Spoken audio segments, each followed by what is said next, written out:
Rahul police station నుండి ఇంటికి వస్తూ ఉంటాడు. అది చూడగానే అక్కడ ఉన్న రుద్రాణి అయితే, "రాహుల్ నువ్వొచ్చేసావా నాన్న" అని చెప్పేసైతే అడుగుతూ ఉంటుంది. ఆ మాటలు వినగానే అక్కడ ఉన్న రాహుల్ అయితే, "పోలీసులు నన్ను నిర్దోషి అని చెప్పి బయటికి వదిలేశారు" అని చెప్పేసైతే అంటూ ఉంటాడు. ఆ మాటలు వినగానే అక్కడ ఉన్న రుద్రాణి అయితే చాలా సంతోషిస్తూ ఉంటుంది. ఇంతలో అక్కడ ఉన్న రాజుని చూసి చాలా కోపంగా, "నా కొడుకుని ఎలాగైనా విడిపించరా" అని చెప్పి నీ అత్త నీ దగ్గరికి వచ్చి కొంగి చాపి మరీ అడిగితే, "నువ్వు కొన్ని మంచి మాటలు చెప్పేసి నన్ను వదిలించుకుందాం అనుకున్నావు కదా! నన్ను, నా కొడుకుని ఒక పక్కన పెట్టేశావు కదరా!" అని చెప్పేసైతే రాజుని నానా మాటలు అంటూ ఉంటుంది.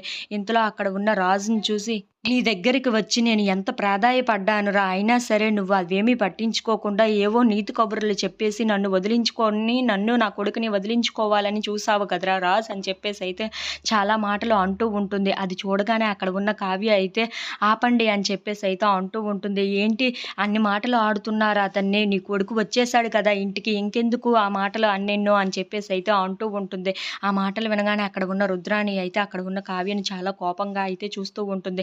ఇంతలో అక్కడ ఉన్న కావ్య మాత్రం, "నీ కొడుకు నీకు ఇంక వచ్చేసాడు కదా! అయినా నిర్దోషి అని ఇంకా తేలలేదు. ఆ పోలీసులు చూసుకుంటారు" అని చెప్పేసైతే అంటూ ఉంటుంది. ఆ మాటలు వినగానే అక్కడ ఉన్న రాజు అయితే, "కళావతి నువ్వు నోర్ముయ్. రాహుల్ ఇంటికి వచ్చాడు కదా! ఇంకా అత్తయ్య నన్నే కదా అంటుంది. మా అత్తయ్యే కదా అంటుంది నన్ను. ఇంకెవరినో అనటం లేదు కదా!" అని చెప్పేసైతే అంటూ ఉంటాడు. ఆ మాటలు వినగానే అక్కడ ఉన్న ఇంట్లో ఉన్న వాళ్ళందరూ అయితే ఒక్కసారిగా షాక్ అయిపోతూ ఉంటారు. ఇంతలో అక్కడ ఉన్న రాహుల్‌ని చూసి, "పోలీసులు ఏదో ఒకటి తేల్చేంత వరకు నువ్వు ఇంట్లోనే ఉండరా" అని చెప్పేసైతే అంటూ ఉంటాడు. ఆ మాటలు వినగానే అక్కడ ఉన్న రుద్రాణి అయితే చాలా పొగరుగా అయితే అక్కడి నుండి వెళ్ళిపోతూ ఉంటుంది. If you like this video please like, share and subscribe.